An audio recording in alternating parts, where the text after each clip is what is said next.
The winter of 1996 held the city of Nanjing in a freezing grip.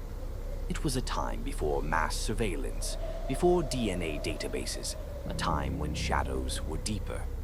On January 19th, amidst a heavy blizzard, a sanitation worker on Huaqiao Road made a discovery that would haunt China for 3 decades.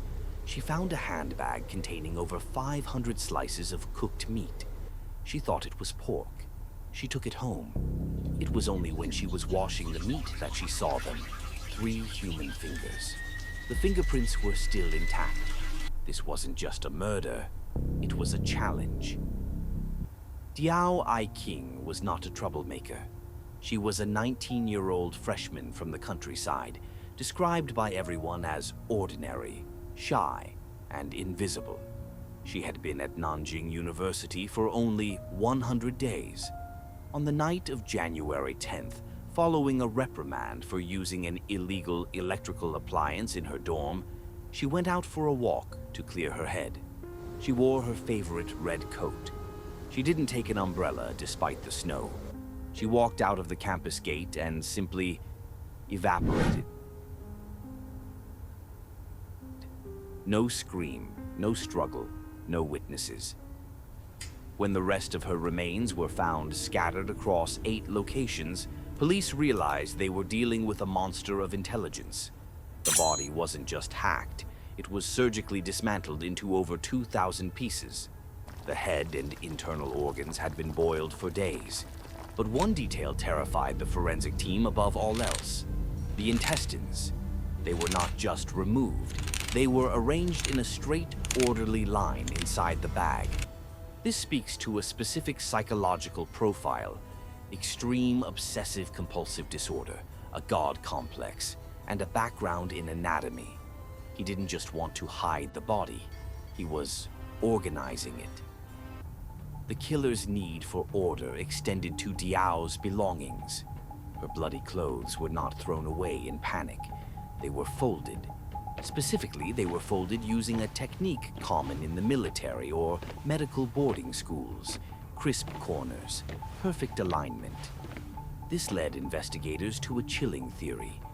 The killer was likely an educated man, living alone in a quiet, single dormitory nearby. A doctor, a soldier, a university staff member. He lived in the eye of the storm, boiling remains for 3 days while his neighbors smelled nothing but perhaps a strange meat soup. The case went cold for 12 years, until 2008. A user named Black Mass posted a theory on the Tianya forum that was too vivid to be fiction. He hypothesized that the killer fell in love with Diao's ordinariness and killed her to preserve that purity forever. He described the process as an artistic ritual, accompanied by heavy metal music. The post sent shockwaves through China. Police interrogated the author, a law enthusiast and writer. He was eventually cleared, proven to be just a man with a dark imagination. But the incident revealed a terrifying truth.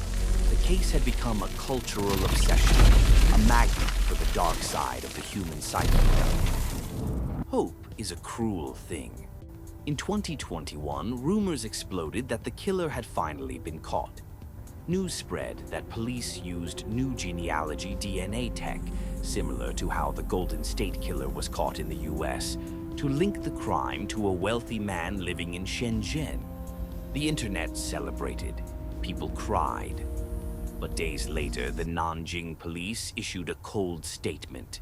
The case is still under investigation. It was a false alarm. The roller coaster of hope crashed, leaving the victim's aging family in despair once again. Why does the Nanjing case haunt us? Because it contradicts everything we know about crime. Usually there is a motive: money, lust, revenge.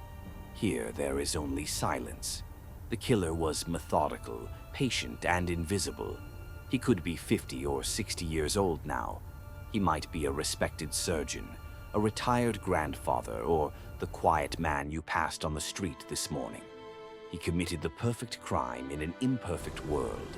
And until the snow melts and reveals the truth, Diao Aiqing remains frozen in time, the girl in the red coat, walking forever into the night.